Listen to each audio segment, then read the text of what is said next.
नमस्कार, मी शर्वरी ज्ञानदेव इयत्ता चौथी, शाळा यशवंतनगर. मी वाचलेले पुस्तक लोकमान्य टिळक. मी वाचलेल्या पुस्तकाचे लेखक रणजित देसाई.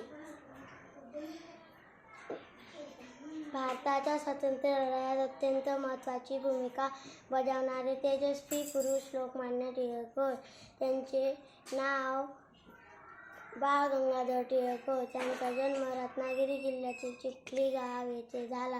टिळकांनी आपले शिक्षण पुणे येथे केले. लोकमान्य टिळकांनी केसरी व मराठा ही वृत्तपत्रे सुरू केली.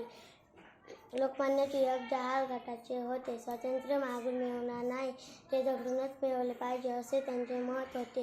स्वराज्य हा माझा जन्मसिद्ध हक्क आहे आणि तो मी मिळवणारच, अशी सिंह गर्जना करून इंग्रजांना जेरीस आणले. आपल्या या भूमिकेमुळे तुरुंगवासही भोगावा लागला. सरकारचे डोके ठिकाणावर आहे का असा जाब विचारण्याची धमक फक्त लोकमान्य टिळक यांच्यातच होती. धन्यवाद.